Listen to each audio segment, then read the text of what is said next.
لا الہ الا اللہ محمد رسول اللہ لا الہ الا اللہ محمد رسول اللہ.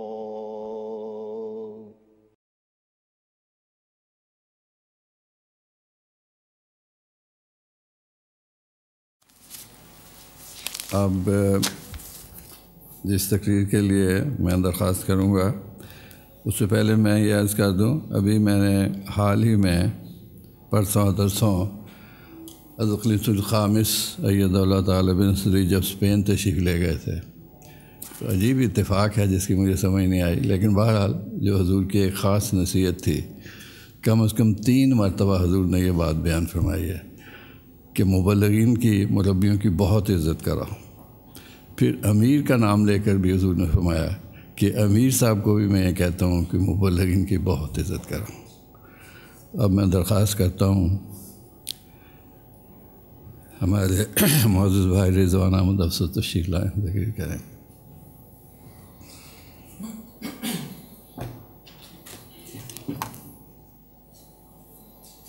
السلام علیکم ورحمۃ اللہ وبرکاتہ.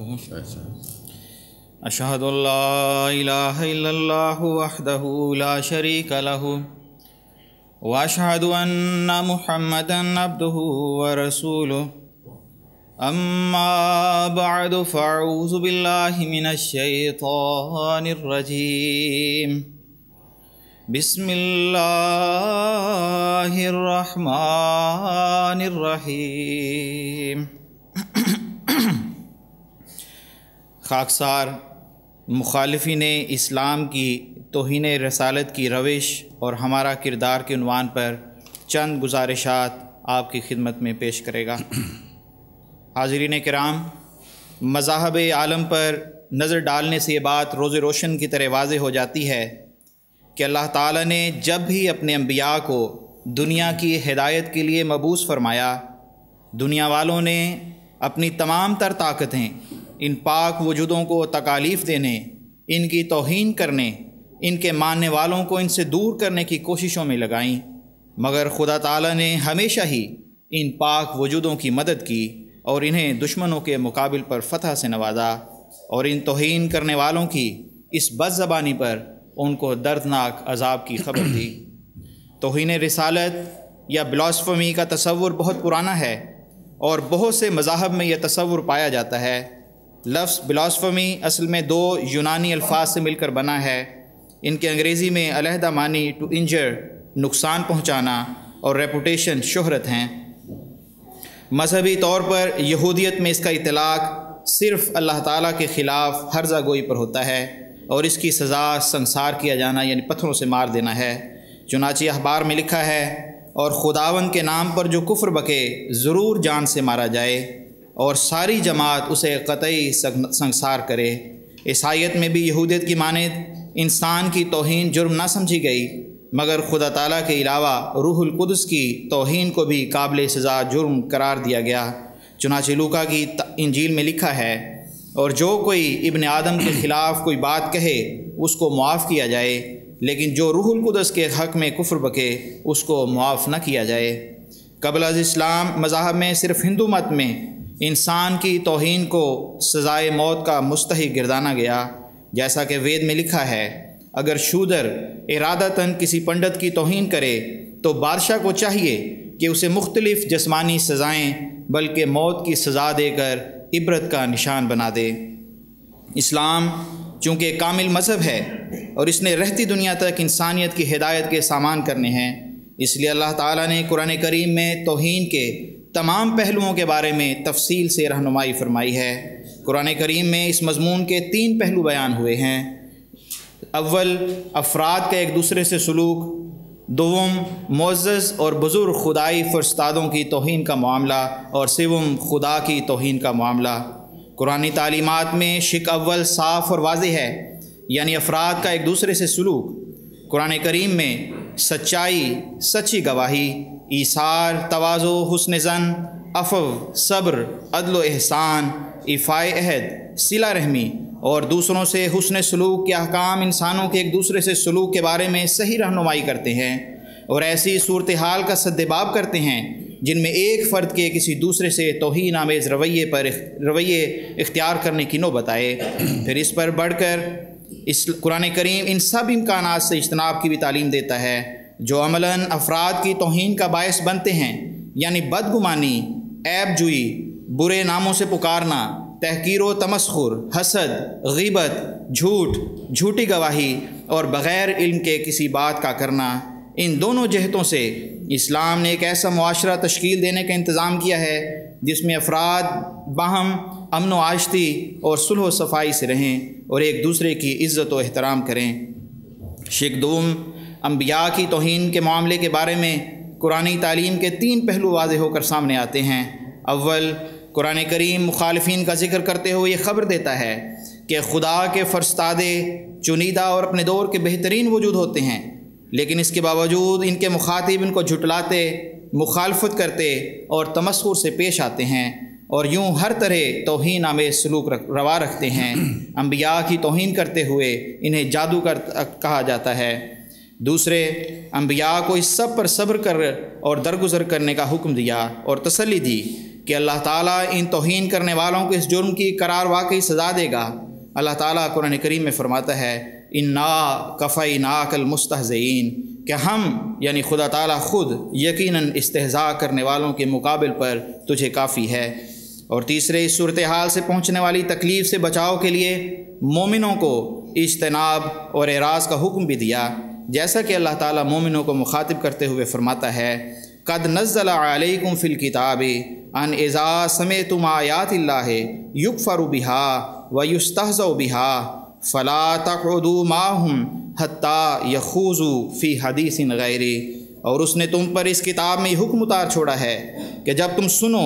کہ اللہ کی آیات کا انکار کیا جا رہا ہے یا ان سے تمسخر کیا جا رہا ہے تو ان لوگوں کے پاس نہ بیٹھو یہاں تک کہ وہ اس کے سوا کسی اور بات میں مصروف ہو جائیں۔ تیسری شیخ توہین کے زمرے میں خدا تعالیٰ کی توہین آتی ہے۔ اس بارے میں قرآن کریم کی تعلیم تورات کی تعلیم سے جدا ہے اور انسانی فطرت کے عین مطابق ہے۔ قرآن کریم میں اللہ تعالیٰ نے مومنوں کو یہ تعلیم دی ہے کہ وہ کسی مشرک کو از خود یہ موقع فراہم نہ کریں کہ وہ اللہ تعالیٰ کے اعلیٰ وجود کو جوابی سب و شتم کا نشانہ بنائے۔ چنانچہ اللہ تعالیٰ فرماتا ہے کہ وَلَا تَسُبُّوا الَّذِينَ يَدْعُونَ مِن دُونِ اللَّهِ فَيَسُبُّوا اللَّهَ عَدْوًا بِغَيْرِ علم، اور تم ان کو گالیاں نہ دو جن کو وہ اللہ کے سوا پکارتے ہیں، ورنہ وہ دشمنی کرتے ہوئے بغیر علم کے اللہ تعالیٰ کو گالیاں دیں گے۔ معزز حاضرین کرام، قرآن کریم کے مطالعے سے پتہ چلتا ہے اللہ تعالیٰ نے انبیاء کے مخالفین اور انہیں تکلیف دینے والوں کے لیے توہین رسالت کی کسی دنیاوی سزا کا حکم نہیں دیا۔ ان سب مجرمین کے لیے اللہ تعالیٰ نے ایک ہی سزا مقرر فرمائی ہے۔ اللہ تعالیٰ فرماتا ہے کہ ان الذین یؤذون اللہ ورسولہ لعنہم اللہ فی الدنیا والآخرہ وأعد لہم عذابا مہینا۔ یقیناً وہ لوگ جو اللہ اور اس کے رسول کو اذیت پہنچاتے ہیں، اللہ نے ان پر دنیا میں لعنت ڈالی ہے اور آخرت میں بھی، اور اس نے ان کے لیے رسوا کن عذاب تیار کیا ہے۔ مندرجہ بالا مضمون سے یہ حقیقت اظہر من الشمس ہو جاتی ہے کہ قرآن کریم میں توہین رسالت کی کوئی دنیاوی سزا مذکور نہیں، بلکہ حضور صلی اللہ علیہ وآلہ وسلم کا مذاق اڑانے، اذیت دینے، مخالفت کرنے والوں کے لیے اللہ کافی بچانے والا، حمایت کرنے والا اور سخت گیر ہے، اور وہ ان لوگوں کو رسوائی اور دردناک عذاب دے گا۔ یہ کہیں نہیں لکھا کہ ان جرائم پر افراد یا حکومتیں دنیا میں سزائے موت یا کوئی اور سزا دیں۔ توہین کرنے والوں کے بارے میں حضور صلی اللہ علیہ وآلہ وسلم کے اسوے کا مطالعہ کرنے سے ہر انسان جان سکتا ہے کہ حضرت صلی اللہ علیہ وآلہ وسلم رحمت تھے اور رحمت للعالمین کے عظیم منصب پر فائز تھے۔ سیرت النبی صلی اللہ علیہ وآلہ وسلم کی کتب ایسے واقعات سے پر ہیں جہاں حضور صلی اللہ علیہ وآلہ وسلم نے ان گستاخی کرنے والوں پر اپنی رحمت کی چادر تان لی اور ان ہر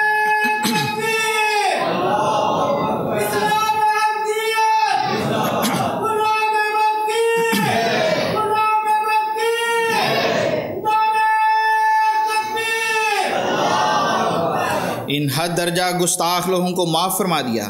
یہ گستاخی کرنے والے ہر طرح کے لوگ تھے، آپ پر راکھ پھینکنے والے، راستے میں کانٹے بکھیرنے والے، پتھر مارنے والے، گلے میں پٹکا ڈال کر کھینچنے والے، زہر دینے والے، برا بھلا کہنے والے، برملا تکذیب کرنے والے، تمسخر اور ٹھٹھا کرنے والے، گھر سے بے گھر کرنے والے اور بار بار قتل کی کوشش کرنے والے، یہ گستاخ جب حضرت صلی اللہ علیہ وآلہ وسلم کے سامنے مجرم کی حیثیت سے پیش ہوئے تو آپ صلی اللہ علیہ وآلہ وسلم نے سب کو لا تثریب علیکم اليوم، کہ آج تم پر کوئی پکڑ نہیں، تم سب معاف کیے جاتے ہو، کہہ کر ان لوگوں کو معاف فرما دیا۔ اپنی توہین کرنے والوں سے حضرت صلی اللہ علیہ وآلہ وسلم کا یہ سلوک، جہاں آپ صلی اللہ علیہ وآلہ وسلم کی رحمت کا آئینہ دار تھا،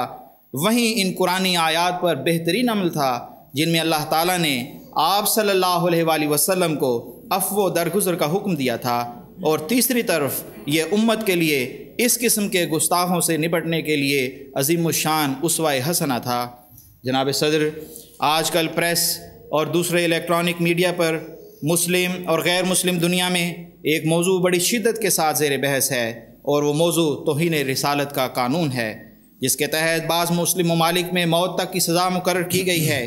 اس قانون کی کمزوری اور اس کے غلط استعمال کی وجہ سے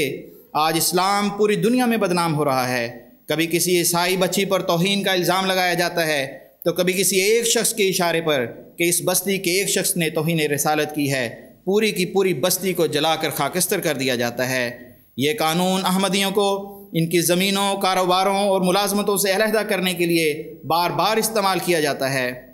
اور حال ہی میں الفضل کی تقسیم پر اسی قانون کے تحت معصوم احمدیوں پر مقدمات بنائے گئے ہیں۔ یہی وہ قانون ہے جس کے تحت بہت سے بے گناہ احمدیوں کو ماورائے عدالت شہید کیا گیا، احمدیوں کی جائیدادوں کو لوٹا گیا، ان کے بچوں پر مقدمات بنائے گئے اور سینکڑوں احمدیوں کو کال کوٹھیوں میں ڈال دیا گیا۔ اس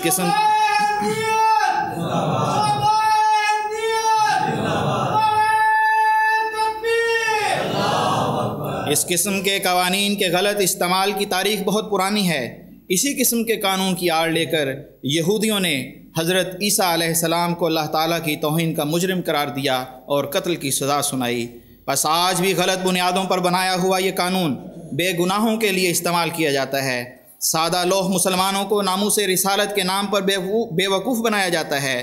سادہ لوح مسلمان یہ بھول جاتے ہیں کہ ہمارے آقا و مولا حضرت محمد مصطفیٰ صاحب قوسین سید الرسل خاتم النبیین تھے، رحمت للعالمین تھے، سراج منیر تھے، اور قیامت تک تمام بنی نوع انسان کے لیے اللہ کے رسول اور فرستادہ ہیں۔ آپ صلی اللہ علیہ وآلہ وسلم کی عظمت کا بیان ممکن نہیں کہ آپ اس کائنات کی پیدائش کا باعث ہیں۔ آپ صلی اللہ علیہ وآلہ وسلم کے بارے میں بار بار یہ بیان اور اس کا چرچا کہ کسی حقیر ناچیز اور شے مرد یا عورت نے ملک کے کسی گاؤں یا قصبے میں اس عظیم الشان وجود کی توہین کر دی ہے، کیسی عجیب اور انہونی بات ہے۔ چے نسبت خاکرہ بے عالم پاک، لوگ تو چاند کی توہین کی بھی کوشش کرتے ہیں، لیکن کیا یہ ممکن ہے؟ یا ایسی حرکت خود چاند پر تھوکنے والے کے چہرے کو آلودہ کرتی ہے؟ بخاری میں حضور صلی اللہ علیہ وآلہ وسلم کا یہ ارشاد بھی ہمارے لیے مشعل راہ ہے کہ وہ مذمم کہہ کر مجھے لعنت ملامت کرتے ہیں، حالانکہ میرا نام محمد صلی اللہ علیہ وآلہ وسلم ہے۔ یہ ارشاد مومنوں کو یہ درس دیتا ہے کہ جب مخالف نادانی اور شرارت سے آپ صلی اللہ علیہ وآلہ وسلم کی توہین کی کوشش کریں تو اس کا جواب حضور صلی اللہ علیہ وآلہ وسلم کی سیرت طیبہ کا بیان ہے، جس کا علم مخالفین کو آپ کی تعریف پر مجبور کر دے گا۔ بس مخالفین کے دلوں میں چھائے ہوئے اندھیروں کو دور کرنے کے لیے سیرت محمدیہ صلی اللہ علیہ وآلہ وسلم کی روشنی بکثرت عام کرنا اس مسئلے کا حقیقی اور مستقل حق ہے۔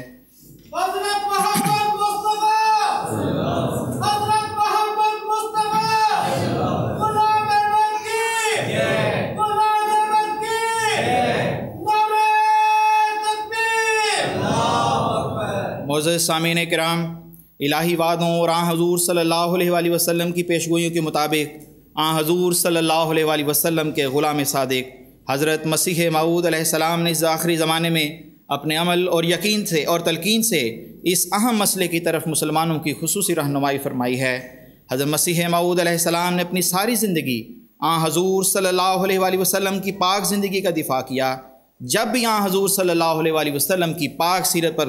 گند اچھالنے کی کوشش کی گئی، آپ علیہ السلام نے قرآن کریم کی تعلیم اور آن حضرت صلی اللہ علیہ وآلہ وسلم کے اسوے کے مطابق ان توہین کرنے والوں کو جواب دیا، اور یہی وہ طریق تھا جو آپ علیہ السلام نے اپنی قائم کردہ جماعت کو بھی سکھایا۔ توہین رسالت کی ہر ناپاک کوشش مومنوں کے دل کو شدید صدمہ پہنچاتی ہے۔ اس صدمے کو حضرت مسیح موعود علیہ السلام نے کس طرح اپنی جان پر لیا وہ آپ کے در ذیل اقتباس سے خوب روشن ہے، اور سب مومنوں کے لیے ایسے حالات میں ایک اعلیٰ نمونہ ہے۔ آپ علیہ السلام فرماتے ہیں کہ میرے دل کو کسی چیز نے کبھی دکھ نہیں پہنچایا جتنا کہ ان لوگوں کے اس ہنسی ٹھٹھے نے پہنچایا ہے جو وہ ہمارے رسول پاک صلی اللہ علیہ وآلہ وسلم کی شان میں کرتے رہتے ہیں۔ ان کے دل آزار، طعن و تشنیع نے جو حضرت خیر البشر علیہ السلام کی ذات والا صفات کے خلاف کرتے ہیں، میرے دل کو سخت زخمی کر رکھا ہے۔ خدا کی قسم، اگر میری ساری اولاد اور اولاد کی اولاد اور میرے سارے دوست اور میرے سارے معاون و مددگار میری آنکھوں کے سامنے قتل کر دیے جائیں، اور خود میرے ہاتھ اور پاؤں کاٹ دیے جائیں، اور میری آنکھ کی پتلی نکال پھینکی جائے، اور میں اپنی تمام مرادوں سے محروم کر دیا جاؤں، اور اپنی تمام خوشیوں اور اپنی تمام آسائشوں کو کھو بیٹھوں، تو ان ساری باتوں کے مقابل پر بھی میرے لیے یہ صدمہ زیادہ بھاری ہے کہ رسول اکرم صلی اللہ علیہ وآلہ وسلم پر ایسے ناپاک حملے کیے جائیں۔ بس اے میرے آسمانی آقا، تو ہم پر اپنی رحمت اور نصرت کی نظر فرما اور ہمیں اس ابتلاء عظیم سے نجات بخش۔ توہین رسالت کی روک تھام کے لیے حضرت مسیح موعود علیہ السلام نے گراں قدر مساعی فرمائی۔ انگریزی حکومت کے دوران جب پادریوں نے برصغیر میں عیسائیت کے پھیلاؤ کے لیے خصوصی مہم شروع کی تو دیگر حبوں کے ساتھ حضرت محمد صلی اللہ علیہ وآلہ وسلم کے خلاف من گھڑت اور غیر مستند اسلامی کتب میں سے کمزور روایات کی بنیاد پر طعن و تشنیع کا بازار گرم کر دیا۔ یہ موقع دیکھ کر آریہ اور ہندو بھی میدان میں اتر آئے اور حضرت صلی اللہ علیہ وآلہ وسلم کی ذات پر قسمہ قسم کی توہین آمیز گفتگو پھیلانے لگے۔ آپ علیہ السلام نے صورتحال میں توہین کی روک تھام کے لیے فرمایا کہ اگر ہمارے مخالفین کو اس بات کا پابند کیا جا سکتا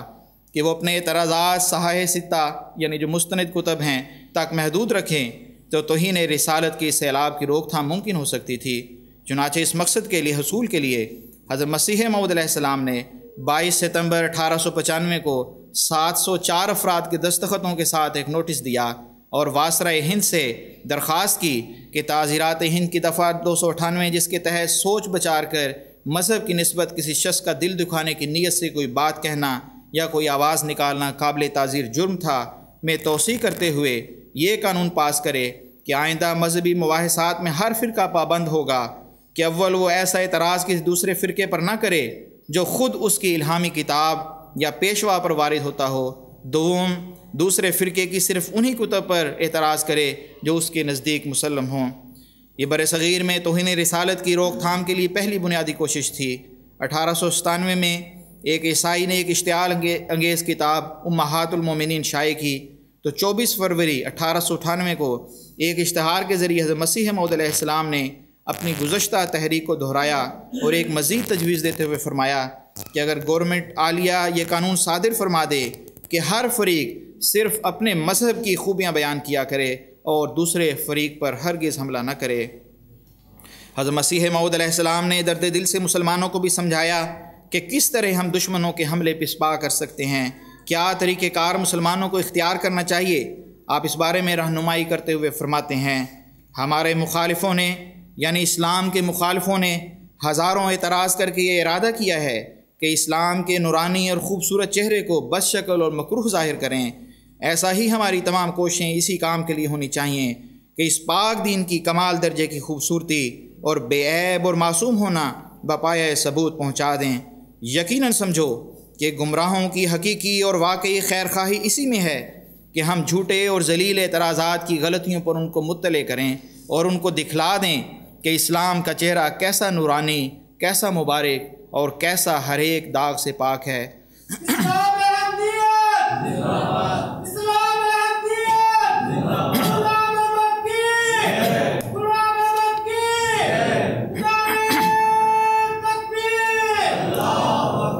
حضرت مسیح موعود علیہ السلام نے صرف دشمنان اسلام کے حضور صلی اللہ علیہ وسلم پر ناپاک اعتراضات کے جوابات ہی نہیں دیے، آپ نے اپنی تحریرات و ملفوظات میں حضور اکرم صلی اللہ علیہ وسلم کی سیرت طیبہ کے حسن کو خوب نکھار کر دنیا کے سامنے پیش کیا اور ایک ایسی جماعت قائم فرمائی جو آپ کے بعد خلافت اسلامی احمدیہ کے زیر قیادت ساری دنیا میں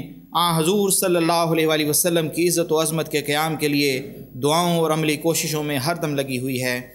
1927 کے آخر میں ایک دریدہ دہن آریہ نے کتاب رنگیلا رسول شائع کی اور امرتسر کے ایک ہندو رسالہ ورتمان نے ایک بے حد دل آزار مضمون لکھا۔ اس پر جماعت احمدیہ کے دوسرے خلیفہ حضرت مرزا بشیر الدین محمود احمد صاحب رضی اللہ تعالیٰ عنہ نے اس پر جہاں مومنانہ رد عمل کا اظہار فرمایا، وہیں مومنوں کی رہنمائی بھی کی اور حکومت کو بھی اس قسم کے واقعات کی روک تھام کے لیے فوری کارروائی کی طرف توجہ دلائی۔ آپ کی اس جرأت مندانہ کوششوں کی عام طور پر تعریف کی گئی۔ اخبار مشرق گورکھپور لکھتا ہے کہ جناب امام صاحب جماعت احمدیہ کے احسانات تمام مسلمانوں پر ہیں۔ آپ ہی کی تحریک سے ورتمان پر مقدمہ چلایا گیا، آپ ہی کی جماعت نے رنگیلا رسول کے معاملے کو آگے بڑھایا، سرفروشی کی اور جیل جانے سے خوف نہیں کھایا۔ آپ ہی کے پمفلٹ نے جناب گورنر صاحب بہادر کو انصاف و عدل کی طرف مائل کیا۔ حضرت خلیفۃ المسیح ثانی رضی اللہ تعالیٰ عنہ نے ناموس پیشوایان مذاہب کے تحفظ کے لیے ایک نیا مسودہ قانون تجویز کیا اور شملہ میں صاحب الرائے لیڈروں سے اس پر تبادلہ خیالات کے بعد اسے شائع کیا۔ ہندوستان ٹائمز نے اسے نہایت اہم اور ضروری قرار دیا۔ آپ کی اس جد و جہد کے نتیجے میں آپ کی شملہ سے واپسی کے 9 دن بعد حکومت ہند ایک نیا قانون پیش کرنے پر رضامند ہو گئی اور بالآخر اسمبلی نے ایک نئی دفعہ کا اضافہ کر لیا۔ حضرت خلیفۃ المسیح ثانی رضی اللہ تعالیٰ عنہ نے قرآن و حدیث کی رہنمائی میں اس مسئلے کے حل کے لیے حضرت صلی اللہ علیہ وسلم کی سیرت مبارکہ کو عام کرنے کے بارے میں کوشش کرنا بھی تجویز کیا اور فرمایا، لوگوں کو آپ صلی اللہ علیہ وسلم پر حملہ کرنے کی جرأت اس لیے ہوتی ہے کہ وہ آپ کی زندگی کے صحیح حالات سے ناواقف ہیں، یا اس لیے کہ وہ سمجھتے ہیں دوسرے لوگ ناواقف ہیں، اور اس کا ایک ہی علاج ہے جو یہ ہے کہ رسول کریم صلی اللہ علیہ وسلم کی سوانے پر اس کثرت سے اور اس قدر زور کے ساتھ لیکچر دیے جائیں کہ ہندوستان کا بچہ بچہ آپ صلی اللہ علیہ وسلم کے حالات زندگی اور آپ کی پاکیزگی سے آگاہ ہو جائے اور کسی کو آپ صلی اللہ علیہ وسلم کے متعلق زبان درازی کرنے کی جرأت نہ رہے۔ آپ نے ایک مقررہ تاریخ پر ملک بھر میں سیرت النبی کے علمی اور ہمہ گیر جلسوں کا انعقاد کروایا۔ اخبار پیشوا دہلی نے اس کی خبر یوں کی کہ 17 جون کو قادیانی جماعت کے زیر اہتمام تمام ہندوستان میں فخر کائنات کی سیرت پر ہندوستان کے ہر خیال اور طبقے کے باشندوں نے لیکچر دیے۔ سامعین کرام، جماعت احمدیہ کی تاریخ میں آج سے تقریباً 25 سال پہلے بدنام زمانہ سلمان رشدی نے جو اپنی مکروہ کتاب لکھی تھی، تو اس وقت حضرت خلیفۃ المسیح رابع رحمہ اللہ نے خود بھی خطبوں میں اس کا جواب دیا اور پھر کتابی شکل میں بھی جواب لکھوایا گیا۔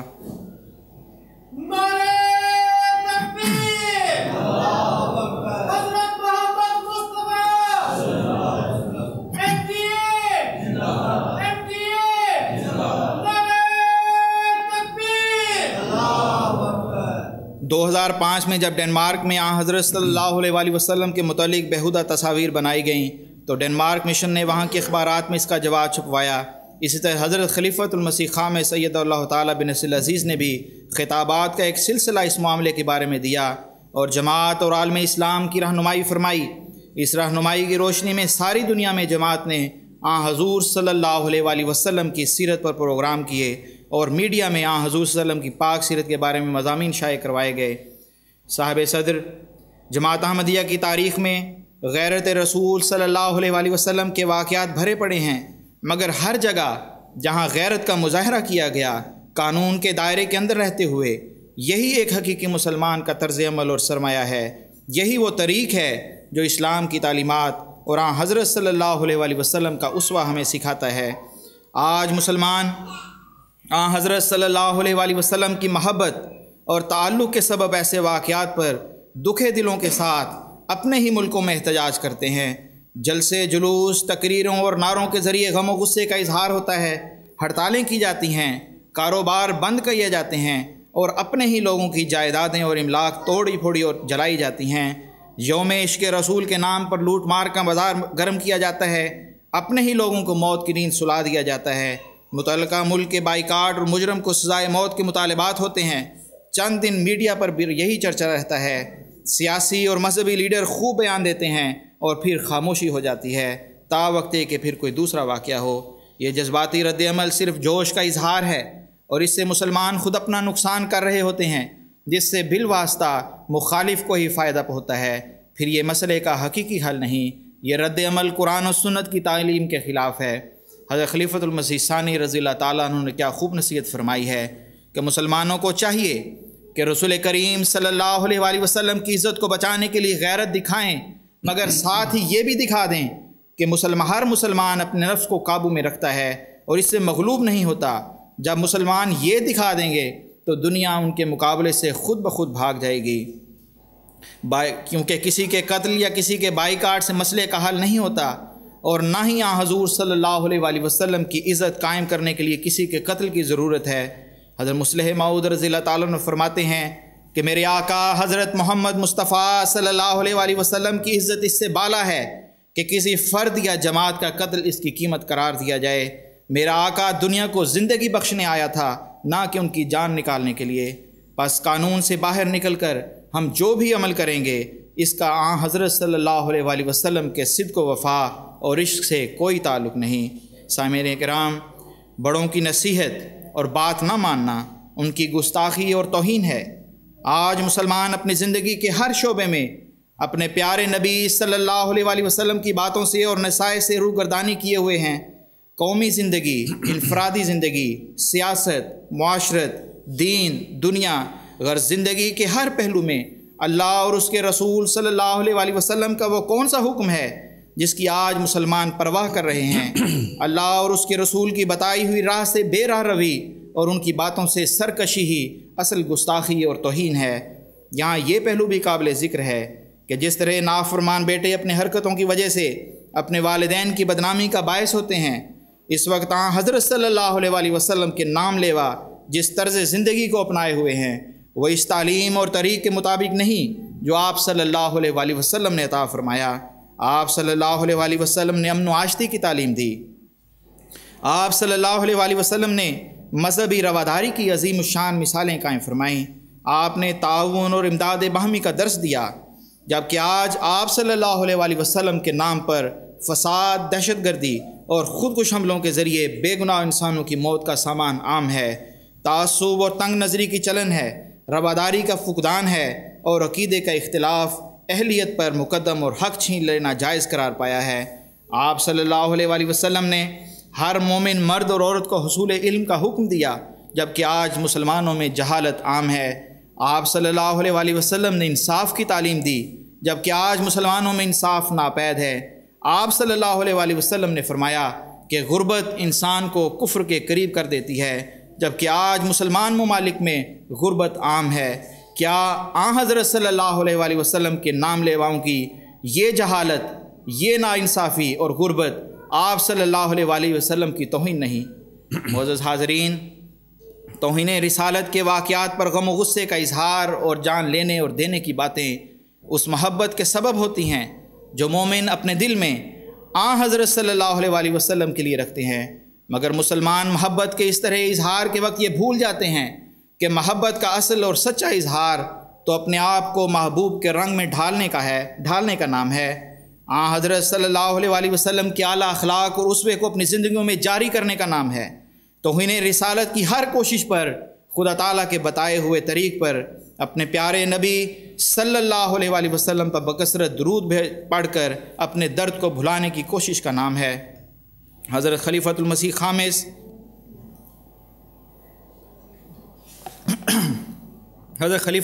خامس سید اللہ تعالیٰ بن نصر العزیز فرماتے ہیں، اگر ہم نے اسلام اور حضرت صلی اللہ علیہ وآلہ وسلم کی ذات کو ہر قسم کے اعتراضوں اور استہزاء سے پاک کرنا ہے تو کسی قانون سے نہیں بلکہ دنیا کو حضرت صلی اللہ علیہ وآلہ وسلم کے جھنڈے تلے لا کر کرنا ہے، کیونکہ حقیقت یہی ہے کہ دنیا کے فسادات اس وقت ختم ہوں گے جب ہم حضرت صلی اللہ علیہ وآلہ وسلم کی اصل تعلیم کو اپنے اوپر لاگو کریں گے اور دنیا کو حضرت صلی اللہ علیہ وآلہ وسلم کے جھنڈے تلے لائیں گے۔ لیکن اگر صرف قانون بنا کر پھر اس قانون سے اپنے مفاد حاصل کر رہے ہوں گے تو ہم بھی توہین رسالت کے مرتکب ہوں گے۔ حضور فرماتے ہیں کہ مسلمانوں کے لیے حقیقی خوشی اس وقت ہوگی اور ہونی چاہیے جب دنیا کے دلوں میں حضرت صلی اللہ علیہ وآلہ وسلم کی محبت قائم ہو جائے گی۔ آج احمدیوں کا تو یہ فرض ہے، آج احمدیوں کا تو یہ فرض ہے ہی، جس کے لیے ہمیں بھرپور کوشش کرنی چاہیے۔ اگر دوسرے مسلمان بھی سختی کی بجائے عفو اور پیار کا مظاہرہ کریں اور وہ نمونہ دکھائیں جو حضرت صلی اللہ علیہ وآلہ وسلم نے دکھایا، تو پھر یہی اسلام کی خدمت ہوگی۔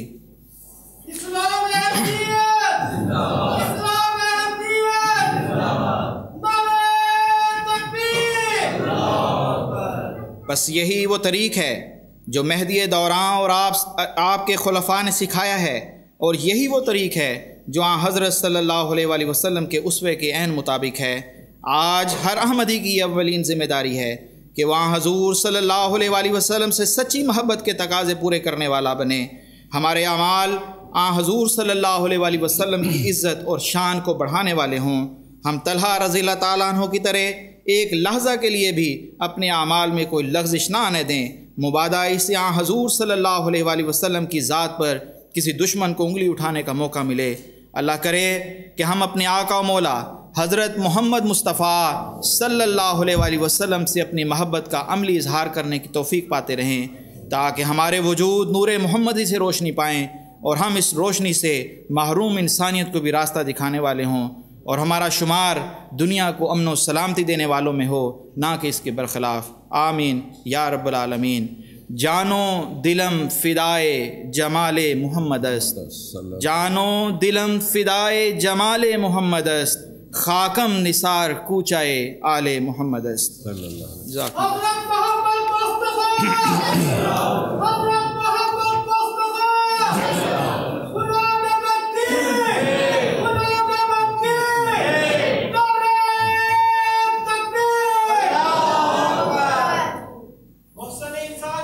اللہ